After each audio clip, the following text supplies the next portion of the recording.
Hi guys, Hey, I'm here with Kita P, my lovely friend, and we're gonna have some talks about some things. we were talking for a while, weren't we? Yeah. So first things first, just wanted to ask what instruments you play and for how long you've played them. So I've been playing my vocals. I sing um, for most of my life, since I can remember singing in church choir. And then I picked up the guitar probably about 2006. It was like one of my first paychecks after college. And I spent $100 on a Epiphone, which I called an Epiphany. I think a lot of people did that, So so I don't. Yeah, I got you on that. So, do you still have the Epiphone? nope, no, I don't have it. I got a seagull, which I absolutely loved, a black seagull, and had a nice cutaway and just fit me. And so I ended up getting rid of the Epiphany. Yeah. Would you say that um, you said you started out pretty young for singing, and that obviously is your main instrument and all that sort of stuff. Um, would you say that starting out from that young age was a thing that later in life you were conscious of how much it might have helped you, or did it just seem like something that was natural for everybody to do? No, no, no. I do. I mean, in the moment, I don't know what I was thinking. I can't think back like that. But in hindsight, I do believe it has it honed in because I spent a lot of time in church in the choir, and granted, it wasn't extremely rigid, but there were things, there were rules, and I learned a lot from Brother Bart, Sister Janetta, and they were my choir directors growing up. And then I ended up being in the Black Achievers Choir, which is a college-based program for young youth in the greater Harrisburg area in Pennsylvania. So, and got to travel, got to sing for one of the Bush presidents. I can't Really? remember. Yeah, I have a picture. I just can't remember which Bush it is. I Oh, that's pretty terrible. But I was in high Yeah. school, and we took a picture and everything. But yeah, excuse me. Yeah, I mean, I think there is a. You said you started playing guitar. What age? 19? Did you say 20? 20, Yeah. and I'm yeah 20. So do you think? I guess what I'm getting at is, do you think growing up in it, where it was just like kind of something that like seeped into you, do you think that impacted your relationship with guitar as opposed to singing?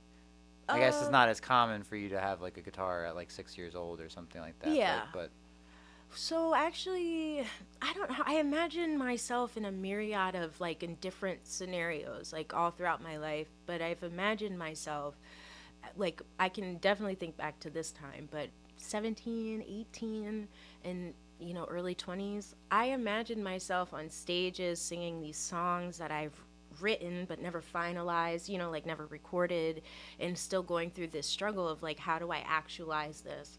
yeah, Oh, I need other people. So I spent about a year in New York, without a guitar, like, and listening to a bunch of musicians, getting well versed in the sphere of YouTube. Like, hmm I didn't, it was really popping at that moment or getting popping. But just listening to different artists and thinking my best bet, like, how do I, I'm working with people, but I don't have any money. yeah, And these people are helpful, but they're only helpful to a certain extent if you don't have money. Even if they're your friends and, loved ones or whatever, it's just kind of like I would rehearse with a friend of mine back in the day. We rehearsed like a lot for a particular gig. But she definitely let me know because she was holding me down on guitar. She's like, if I get a paid gig, I'm going to have to take it. yeah, The morning of the show, she's like, I'm sorry, man. I got a paid gig. I can't support you. And I'm singing a cappella. And yeah, so I just got tired of singing a cappella. Like, and I was like, I need something. And so I've learned the guitar well enough, I think, in certain aspects. I mean, yeah, I'm no definitely. shredder, but I've learned the guitar well enough to support myself. I'm still like quaky. I'm not as confident as I am singing, but I don't feel good. I don't feel as vulnerable without my guitar, Yeah, you know. yeah. I mean, I think that's a seems like a common problem amongst a lot of singers, where that supplementary nature of needing to have chordal structures underneath singing almost forces you to learn how to play guitar whether you want to or not. That's Whereas how like, people produce, learn how to produce. yeah, They're like, I gotta learn how to do this because I'm not paying 300 an hour. Like, yeah. yeah, and in all those scenarios, if you can't write chords underneath something, you have to go to somebody else to do it, and then there's always going to be filtered through somebody else's opinion of what that should be in your sort of writing. And that sort of regard, when we do stuff, which we do, you usually send me a good amount of vocals between all the backing tracks and ad libs and all that sort of stuff. When did you first start being able to multi-track yourself and actually like experiment with that? Was that something like that was? I know for me, when I first started recording, was like younger than I imagine is normal, is like eighth grade-ish, seventh Oh, okay. grade-ish sort of thing. But at that time, recordings weren't really as recorders, as in home recorders, weren't as accessible. I Right. just happened to have a dad who also did that sort of stuff. So, what age did you start being able to multi-track your voice? Because to me, multi-tracking your voice adds a whole nother layer of using your voice as an instrument. Because now you can stack and use things for different supplementary reasons. That's a good question. I mean, in growing up in church in like a choir setting, it's all about harmonies. Whether the Yeah. guy on the piano, because the piano, to be honest, in hindsight, at the church I went to, I think the piano wasn't in tune. Like now that I, am a grown up, but yeah, I don't know if it was fully in tune. But the people, once the right players, whatever, we could be in tune, and it was about harmonies a lot of times, or singing in unison. Yeah.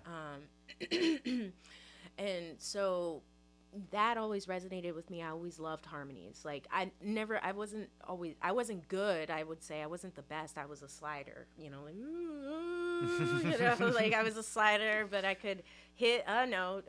And I got more confident with it, but I also I haven't reached out, I think, and I'm starting to do that now at this big age of mine, to other vocalists. I think I've been very intimidated by the vocalists I really love that are on my level or that I have access to. Yeah. And in 2010, because we spoke about Berklee School of Music, 2010, I answered, I think it was Craigslist. Oh, Craigslist was the best. I getting got an spicy. apartment, I got a job, I got like new people in my life with music. But there was a person fresh out of Berklee School of Music Yeah. producing, and goes by the name of GC Castillo. And I started working with him on music, and I just asked him because another friend of mine who also did music as his passion project but made money elsewhere, he let me, forgive me, rip an illegal version of Logic Nice.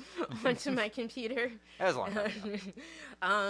Because I couldn't pay for it, but he did something, and I was able, but I couldn't be on the internet when I logged on to Logic. Gotcha. But I got that, and I immediately went back to GC, and I asked him, I was like, hey, I'll pay you like a studio session. Can you just show me how to track through Logic, because I know that's what you use. So I took notes. I still have the notes to this day. Wow. But he showed me, and it didn't even take an hour for him to show me, and I got the hang of it. And I got a USB mic. I didn't get a real mic, but I got a USB mic, what I could afford, and I just started with that, So was that moment of going home and having that freedom for the first time almost similar to having like a new instrument? Because now you have like this whole bag, or was it more supplementary to just, I'm working on a track, now I can try different things out? It was more for like, it was more a useful tool, because I was working with GC, and I also wanted to work with other people, and sometimes we couldn't connect, and this is before things were really virtual, but there was still a way that you could record at home if you got it right and then send it to people. And so that was one of the reasons, because a friend of mine who I used to work with here, Jeffrey, he lives in Germany, but we did a few tracks together, and when he moved to Germany, it was before Zoom, it was before all of this, but I at least had access to do that. And it took a few tries to send him tracks sometimes, like the right way. But with the knowledge that GC gave me and his already knowledge on, and then him telling me, like, you need to do this to send it to me. Like, it worked out, and we have some music out there in the world. Forgive me, I forgot the names of any of the, the music. It's been okay. so long ago, but it's good music. He makes really great music. That's cool. Um, in that same sort of vein, is there anything that pulls you into songs that you either end up collaborating with people on or covers? Like, so when you pick a song to do or somebody to work with, is there something that stands out to you that makes you immediately go like we used to do Dream all the time. I love that song. It was written by somebody else. I always Oh, forget who. Akil. Yeah. Uh, is there, like, when you're presented with a song like that, is there something that sticks with you? Is it, because to me, I would imagine you have such a vocal range that the vocal range is not the like thing you're thinking of. Oh, will this fit my vocal range as much as maybe lyrics? Can you speak on what like makes you gravitate towards either covers or people pitching you original ideas? Well, since you brought it up, I can speak to Dream specifically because I do love that song, and that is one of the first songs, not the very first song, but one of the first songs I was able to play fully on the guitar because Yeah. it's two chords, and play it beautifully. But Akil, at the time, he was his own recording artist, and we met in that open mic scene. Shout out to Marcus for Soul Motif. Not Soul Motif, I'm so sorry. Damn. It'll come back to Yeah. me. Oh, But one Marcus. mic night, Yeah, I'm one mic I'm night, like, yeah, yeah, one mic yeah. night. Forgive me, Marcus. But basically, when we met, or like we came together at like an open mic night, and I really loved his music, and I love the fact that he could play the guitar and sing at the same time. I was still Yeah. like in that phase of like, I can sing, but I'm not going to bring my guitar yet, and he was so open and nice. And I think for me, with him in that song, it was just a moment, and he was a vessel, because sometimes you write stuff and you're like, this isn't really for me. I must have just been a vessel because this idea should have moved on. But you get it out of yourself, and you like, anybody can have this or something. But he sang it so beautifully. Like, he invited me over to his place, and there was just a huge amount of awe, huge amount of trust, a huge amount of like, this person's voice is absolutely something that I'm like aspiring to do. Like, the Yeah. way he was able, the notes that he chose, the things that he did with his voice, the mixture of head and chest, and then his falsetto. I haven't heard him sing in a very long time, but the way he offered that song, and then the fact that he really wanted to give this song to me. Like, he wrote it, and he was Yeah. like, this is a good song for you. And the fact that it was only two chords, I took the challenge to learn it, and I was able to, and, I'm very thankful in that regard. But that's how I have approached that in his collaboration. But there's others, because I do collaborate a lot, or I have in the past, with a lot of hip hop artists, a lot of MCs. And there's one in particular that I've been collaborating with, not so much collaborating with in some ways, yes, but Mandela Eskia, an amazing rapper, MC in New York. But he usually has a vision, has everything written out. He even does his own vocal over something he wants me to sing so that I can match it. You know Gotcha. what I mean? And you won't hear him singing, but that's what I reference, because Yeah. he may not send me the lyrics written, but he'd be like, sing this part, sing this part. But he's, for him, majority of the time, I don't write anything. He's just using my voice as a tool. Yeah. For other people that I have done hip hop, like other hip hop artists and collaborated with, like, I can't even think right now. Isaac. Yeah. Yeah. I write my stuff, like, and the way I come about it with Isaac is like, Isaac is so, I want to do this together. We need to create this together. It's not already an idea where he can imagine me in that place, right? Yeah. And there's a lot of trust there with Della. There's a lot of trust there with Isaac and a few other people, and they, I do collaborate in that regard. When it comes to covers, it's kind of like, there's a lot of things I want to cover. Yeah. And I'm I'm still in this phase of like I still feel the need to have musical accompaniment because the songs I want to learn, granted they're four chords, but I don't play up tempo on the Yeah, yeah. guitar. I just never have. I can do a little bit, but it's something that I will probably tackle, but I just haven't tackled. I mean, my rhythm is it's rhythm is hard enough. Yeah, I it's think tough. rhythm is hard enough, and then playing upbeat and singing, like I don't know. For me, I just the more melodic songs, they work better like for me to sing and play. Yeah. So, but that's how I come, cuz there's a lot of like right now Raheem Devon I would love to sing, but there's so many changes. There's so many changes and it's just like I want to do it and I will, but I would need a band. I feel, Yeah. for me, for the skills that I have. So, I limit myself, I would say, on certain things that I can play. That work with what you're doing Yeah, too. I work Yeah. with what I have, but if you look at it the other way, but I will say glass half full. Yeah. Glass Yeah. half Yeah. full. And in general, I would say you collaborate a lot. Is that a conscious choice, or is it something you just enjoy doing? Like, I love collaborating as well, but there are certain people sometimes who just strictly are solo artists, and I feel like you have like a lot of different branches with different people. Yeah, actually, it wasn't. I think a lot of people actually that I trusted and that I wanted to work with reached out to me Yeah, throughout the years, and I just said yes. I didn't. I've neglected some opportunities, but I always thought of it as an opportunity yeah, when it came to working with people. And then when I met you, that was so cool because I really thought when I first met you and I heard you play, and I also got to talk to you about your perspective on music, like you really do like the band as well. Like yeah, to me, I was like, okay, he loves band, he loves that sound, he loves to direct traffic, you yeah. know. And so I I took that as like, oh, this is an opportunity if he's like interested in even working with me because to be honest, when you're first starting out, I'm not knocking anybody. Older musicians at I think from my experience, they've been so a little cold, a little like not as helpful and also like you're gonna like they're always worried if somebody's going to steal their music because of their own experiences. Yeah. It makes sense, but it makes it hard to tap into their knowledge and to work with them because I've tried. You've tried, Yeah, you you know? get guarded about. But with us, in our early 20s, meeting each other and we were both really open, like, if you want to work with me, let's Yeah, try.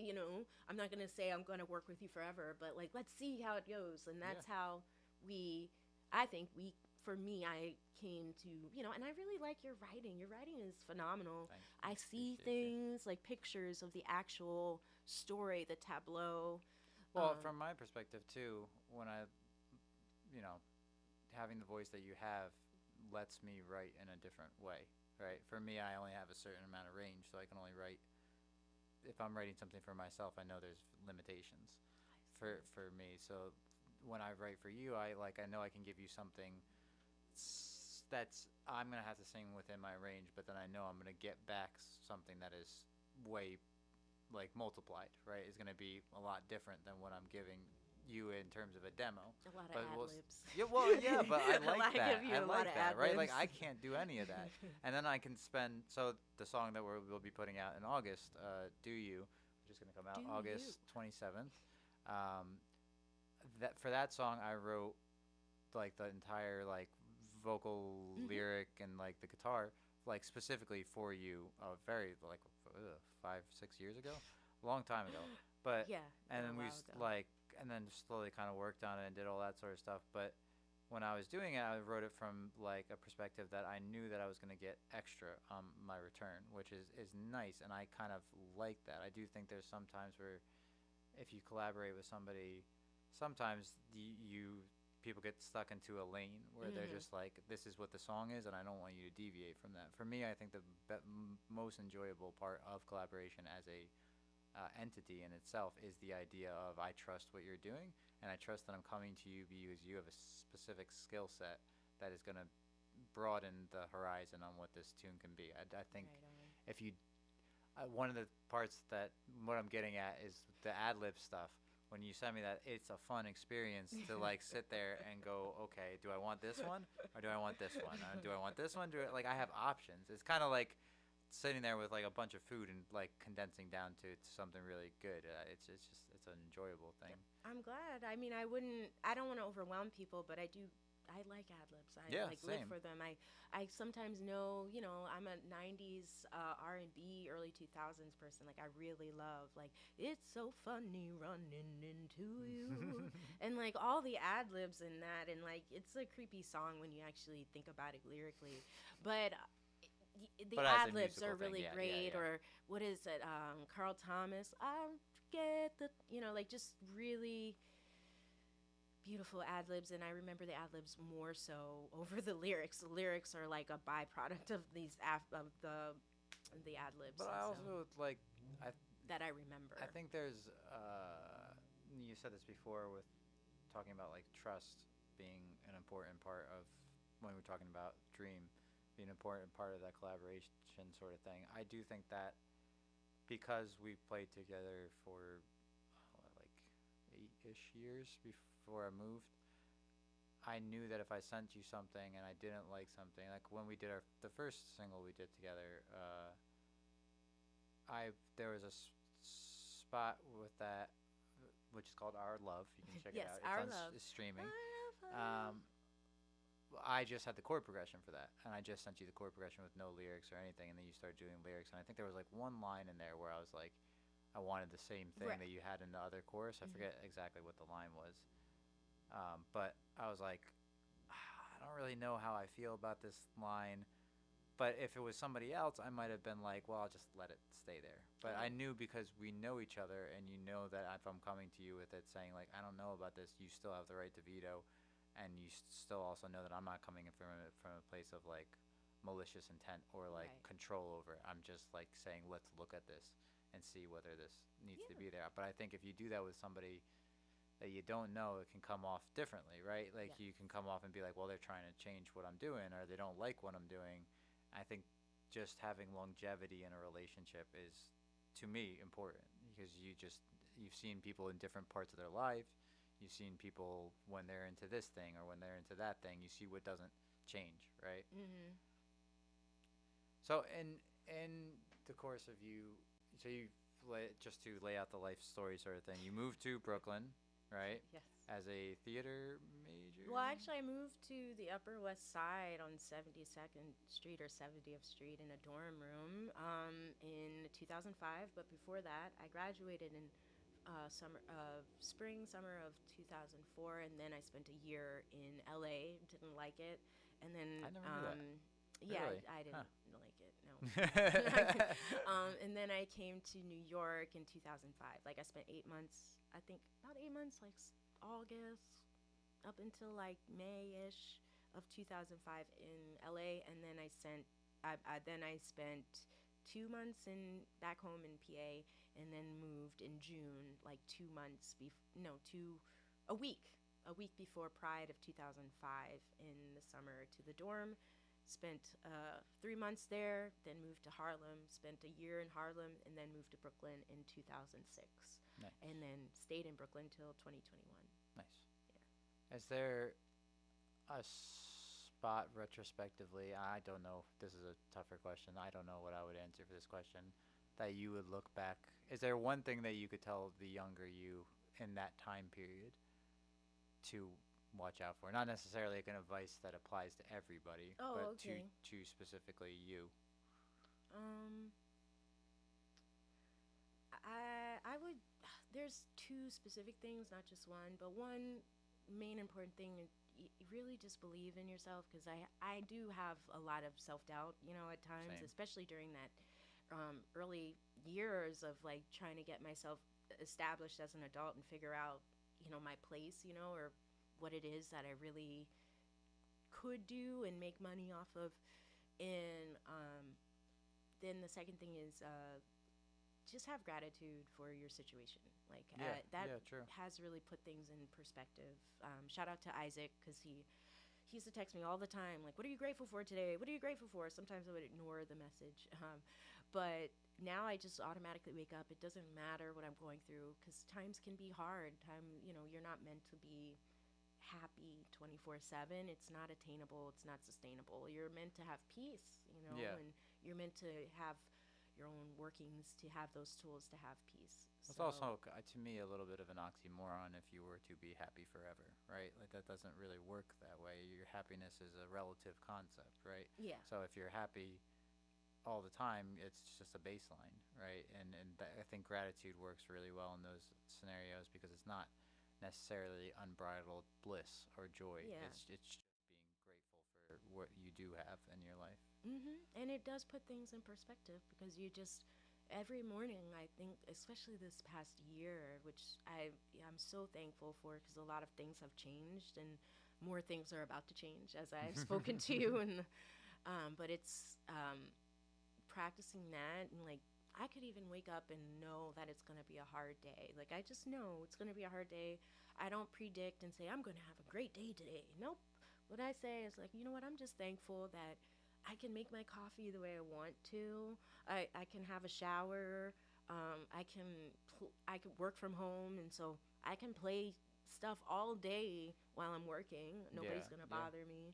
Like I really do, and the fact that I have income coming in that I can use to invest in music and the things that I love. So that is what gratitude has helped me with, and just thankful for the support system. I have a wonderful family. Yeah, Yeah, that's important too. yeah.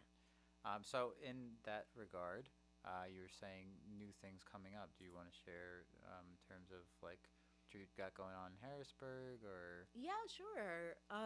So what I have going on is I am, transitioning, I guess, in form of employment, and this is a space for me to tackle or at least take advantage of certain opportunities. And so I will be releasing outside of the music that we'll release together in August. I am working towards an actual project to release in January Nice. 2025. And then I'm also, I guess I can share it because I really am working on it. So if somebody sees this, maybe you could reach out if you're interested and you can find you're like, oh, I can support or I know what she needs. But I'm working and I've already started on an entertainment slash skate rink in Nice. Harrisburg, Dauphin County area, and it's gonna take time, but it's something that is my heart, and also it's it's a project not just for me. It's a project that I do see like even in the write up as a community thing, Yeah. and also a community for artists to build, and also a space where I can call you and be like, hey, we have a festival going on at the, complex. We want to plug your band and you get paid for it. Yeah. Like I really want to provide opportunities and space. Because a lot of people have provided me opportunities in space. And like I said, I've taken some, I have passed on others. And I just want to always also have a place for myself to perform. So, There's a um, nice good. That's a benefit. and I like skating. I don't really like bowling because there are entities that exist in this light that are bowling and music, but mine is skating and music. Yeah. And So I mean, there are cultures that definitely really mix well together too. yeah, Outside of the imagine. fact that you can really mess yourself up skating and But mess up your imagine hands. you're going to see like whatever your favorite band is, but you can either choose to just go and see them, or Yeah, that would be me seeing them. or you can at the same time pay a few dollars extra on your ticket if you don't have your own Yeah, skates, it's very cool. and you can Yeah. skate while listening to your band and also while you can actually see them. Like that is the Yeah, that's to cool. me that I think people would really dig it, you know what I mean? Like, Yeah, I agree. like skating is coming back, and I had this idea since 2011. Like I literally woke up on January 1st in 2011, and it's just hard in New York. It's super expensive. I don't know. I couldn't get my LLC, and I wasn't gonna pay all that money. When I Yeah. moved back in 2021 to PA, I got my LLC in a month. like did the things I needed to do, and it's a better life in my opinion for me in PA, where I am from. So New York is a beast, and I did not overcome in that regard with that. But I did do a lot of music, make a lot of connections, and that is still where my network is Yeah, today. I mean, I also moved out of New York, so I We're empathize both in with it. PA. Yeah, well, Yeah. I'm in Philadelphia. Yeah. Yeah, so I mean, I get it.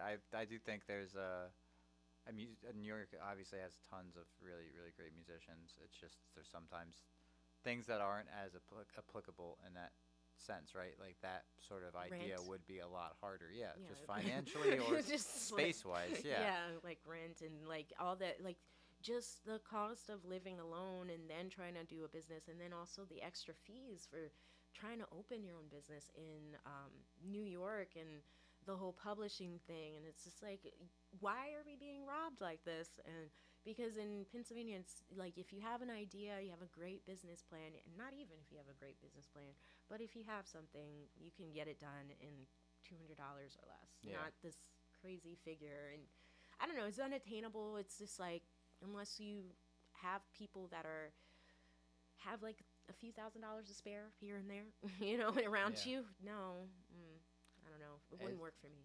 is there an artist?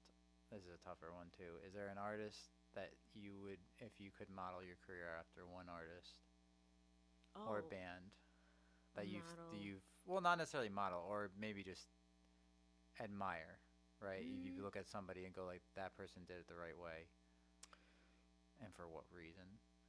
okay, so it's Michelle Ndegecello. Yeah. She did it, in my opinion, she's perfect. She's perfect in the sense of the way she handled things. Like, she put a lot into her music, and she left a lot to wonder. She also remade some classics where you don't even actually listen to the original anymore. Yeah. She's also not extremely famous where she would walk down the street in particular areas and people would be like, "Oh my god, oh my god." I also feel like the amount of legacy she has to the amount of like people annoying her sort of thing is like that perfect balance where she is Yes. credited amongst other people as like creating a genre of music or like at least ratifying a genre of music, but she also doesn't have to deal with the whole like, you know, She Prince still sort of has some thing. famous moments. I say, like, being a follower of her on Instagram, like, she still has some moments where I've seen her try kind of like tell people in the public, please mind your business. Yeah. But I do think she has the perfect balance, just because, if you walk past her in the street, she's not going to be like, hey, I'm Michelle, Yeah. or she might be wearing something very loud, but like that's her personality. She also makes great music still. Like the stuff she She puts does out now is soundtracks. I great. think she did the whole soundtrack for Green. I forgot the name of the series, but she's done soundtracks I didn't know for that. things. And then, like, one of my favorite movies, Tyra Banks, Higher Learning. She did I know she did a song on that. It was like the one where they were at the Halloween party, but I don't know. Her music just really stands the test of time. And the reason I know this is because before I really got into Michelle, every time I would hear her like music in passing or something, you can walk past and or you can like be in the moment and not care what's playing. I always had to ask somebody like, "Who is this? Who is this? And Who it's is always this?" that Yeah, person yeah, and it that was like, "What?" It was either her at one point for like 2 years straight. It was either her or Miles Davis that the answer would be, huh. and I'm like, Miles Davis, I'm like, so what? That's Like, an interesting, yeah, that's an interesting like DNA sort of thing. I always find that like, I guess I used the word serendipitous before, but yeah, that's cool. What for the final question? What is one thing that you think that non-musicians might not understand about being a musician? If somebody never didn't hang out with musicians all the time, wasn't in that crew, something that they might not necessarily understand. It's a good question. I would say I'm not basing this off of my characteristics. I'm basing it off of the people I see that get really immersed into their music in the moment, like creating. Um, don't take offense if you're not actually put first, if that makes sense, like in friendship or in companionship, like in those moments, if you're like calling them and they don't hear you or they don't pick up their phone, they really are creating and they do Yeah. need the space. And I think a lot of people get mad at folks who do that. Like, you didn't answer your phone, you didn't do this, like, you forgot. And I was like, well, I was really in the moment. Like, granted, you still have to be a responsible person, but Yeah. I would say just, give them some grace, and just make them know that you're needing something like that from them. And, maybe they can change their behavior a bit and you can have some balance. Yeah. I mean, I think also there are, it's a much easier life when people are supportive of that idea, right? So, like, the one example that comes to mind is Neil Young famously, whenever he has a song pop into his head that he feels like he needs to write, he excuses himself. Like, he literally will leave dinners Mm. and do stuff like that and just go and write. But his family and everybody around him knows that and is like supportive of that. They're like, there's a commonplace thing.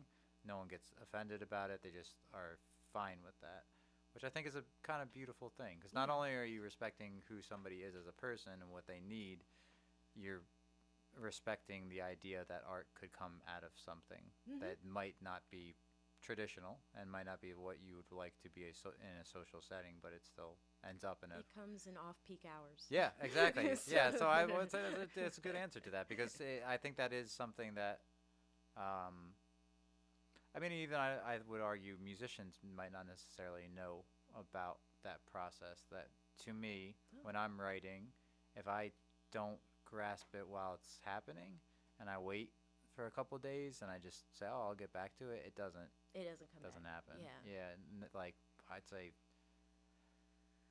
95% of the time. Everything that I write after I don't have that initial kernel of an idea, like you edit, right? Yeah. But if you don't have that bulk product there, I think it just kind of goes away, and I think it is fleeting. So I think like the idea of saying to somebody, "Well, you'll just come back to it," is like, well, then I'm gonna have to wait the next 4 months for something else to come Yeah. by. But that thing, that to me, songs are like created energy, right? Like when I think of my songs, I don't think of them as like I wrote them or something like that. I just think of them as like a thing that came into the world, and now this is this toy that I get to play with, and You're a vessel for yeah, it. and It I get came to from you, but it's like a vessel, and then like you can, play. I definitely agree. Like you don't necessarily always own it. Like sometimes you feel that connected, but you're a vessel. it's like a friend. You know Yeah. what I mean? Like that you can go back to. To me, also, it's nice in the aspect that it like usually bookends parts of your life where you know where you were when you wrote that. Sometimes for me, songs like Dream are great because they have little life lessons or philosophies in them. And for me, when I write, I don't obviously didn't write that song, but when I write songs similar to that, where I feel like there's a through line of something that I've either it's taken me a long time to learn or something like that. It's nice to have those songs. So when I play one of those songs, I'll go like, oh yeah, I should remind myself to remember these like life lessons that are just tucked away into songs. So the idea of like not understanding that and somebody stumping against that idea and kind of going like, well, I don't want you to be doing that right now, sort of thing, feels like you're robbing the world of. It doesn't matter whether it's going to be popular or whether other people are going to enjoy it, but like there's this energy that comes when you create something, and Yeah. that like losing that and knowing that whatever that kernel could have been is never going to exist now because of that is kind of heartbreaking in a certain regard. You know what I mean? I mean, I will add to that. It can be heartbreaking, but lately I've been thinking of it as since we're vessels, sometimes it's not going to come back to me, but it'll hit someone else because That's a you good way ever to like think have of this it. idea that you never like it just came to you, but you didn't have the time to tackle it, like you Yeah. couldn't flesh it out in the moment, and you said you would come back to it. You forgot about it. Whatever. You might have told one or two people about this idea that came to you, right? Yeah. Just so that you could say it out loud. Then randomly, somebody you've never met, maybe you see them online. They have the same thing that you were thinking about creating. That means that the idea just moved on. Like it was just like I'm not waiting for you. Yeah. That's how I think about it. It's just kind of like, all right, well, move on to the right person, What do please. they call it? It's like a collective unconscious sort of idea where those ideas don't like dissipate. They just keep popping around. That's Yeah. a better way to think about it. It's definitely a more optimistic way to think about it, and it's a I nicer yeah, way. I know Yeah. that it's out there. It's like it's an idea, like, and somebody's gonna do it because it's happened to me several times where I'm like, and I didn't even tell people about the thing I was writing or the song I was trying to make or something, and it's just like, oh, that's crazy. Like that's I will say that's a better feeling, I think, than the opposite, where you don't realize what you're writing is already something that exists. I had that the other day where I found something that I thought was really cool, like a chord progression on guitar I really liked, and I'm like sitting there, I'm like, all right, I'm gonna try to work this something out. And as I'm like starting to try to sing to it, I'm like noticing like the melodies are like familiar, and I was like, wait a second, is this already a song? And then I've remembered who I would have thought would have sang it, and I found the person, and I found the song, and it was the exact same key, exact same chord voicings, and exact same tempo. And I was like, I just learned this. Like I had never learned the song before, but I basically was just my in brain your was head. yeah, my Yeah, brain was just learning it. It wasn't supposed to be like my thing. But it really upset me. I was like, this oh, is that was my idea. 20 years later. that was pretty cool, and I can't use that. But all right, well, thank you so much. I appreciate you Thank for you. everything. And we got a single coming out We do. August 27th called Do Do You, that will be available on all streaming stuff. That was mixed here and mastered here by Steve, who we're also very grateful for. he's off camera. Yes. But thanks for listening.